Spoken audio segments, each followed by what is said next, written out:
25ನೇ ತಾರೀಕು ಚಿತ್ರನಟ ಸುದೀಪ್ ಅವರ ಮಾರ್ಕ್ ಸಿನಿಮಾ ರಿಲೀಸ್ ಆಗ್ತಾ ಇದೆ. ಅದರ ಭಾಗವಾಗಿ ಸುದೀಪ್ ಅವರು ಹುಬ್ಬಳ್ಳಿಯಲ್ಲಿದ್ದು, ಹುಬ್ಬಳ್ಳಿಯಲ್ಲಿ ಅವರು ಮಾಡಿದ ಒಂದು ಭಾಷಣ ವಿಪರೀತ ಚರ್ಚೆ ಆಗ್ತಾ ಇದೆ. ಏನಂತಾರೆ ಅವರು? ಡಿಸೆಂಬರ್ 25ಕ್ಕೆ ಥಿಯೇಟರ್ನಲ್ಲಿ ಒಂದು ಸಿನಿಮಾ ಬಿಡುಗಡೆ ಆಗುತ್ತೆ, ಅವ್ರದೇ ಮಾರ್ಕ್. ಆದ್ರೆ ಹೊರಗಡೆ ಒಂದು ಪಡೆ ಯುದ್ಧಕ್ಕೆ ರೆಡಿ ಆಗ್ತಿದೆ. ನಾವು ಯುದ್ಧಕ್ಕೆ ಸಿದ್ಧ, ಮಾತಿಗೆ ಬದ್ಧ.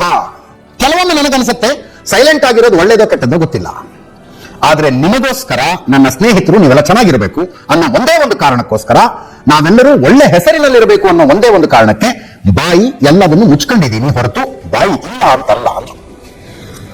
ಇದೇನಿದು? 25ನೇ ತಾರೀಕು ಒಂದು ಸಿನಿಮಾ ಥಿಯೇಟರ್ನಲ್ಲಿ ರಿಲೀಸ್ ಆಗ್ತಾ ಇದೆ, ಆದ್ರೆ ಹೊರಗಡೆ ಒಂದು ಪಡೆ ಯುದ್ಧಕ್ಕೆ ರೆಡಿ ಆಗ್ತಿದೆ ಅಂದ್ರೆ ಏನರ್ಥ? ಸುದೀಪ್ಗೂ ದರ್ಶನ್ಗೂ ಇರುವ ಸ್ಟಾರ್ ವಾರು, ಫ್ಯಾನ್ ವಾರು ಅಂತ ನಮ್ಗೆ ಗೊತ್ತಿದೆ. ಒಂದು ಪಡೆ ಯುದ್ಧಕ್ಕೆ ತಯಾರಾಗ್ತಿದೆ ಅಂದ ತಕ್ಷಣ ದರ್ಶನ್ ಅಂತೂ ಮಾತಾಡಕ್ಕಾಗೋದಿಲ್ಲ. ಇನ್ ಮರ್ಡರ್ ಕೇಸ್. ವಿಜಯಲಕ್ಷ್ಮಿ ದರ್ಶನ್ ಅವರ ಪತ್ನಿ, ಅವರು ದಾವಣಗೆರೆ ಮಾತಾಡಿದ್ರು. ಅವರು ನೇರವಾಗಿ ಅಂದ್ರೆ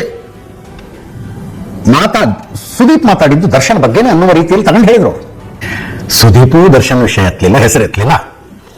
ವಿಜಯಲಕ್ಷ್ಮಿ ಅವರು ಸುದೀಪ್ ಹೆಸರು ಎತ್ತಲಿಲ್ಲ. ಸುದೀಪ್ ಅವರು ಮಾತಾಡಿದ್ದು ದರ್ಶನ್ ಬಗ್ಗೆನೇ ಅಂತ ಅನ್ಕೊಂಡ್ರು ಜನ.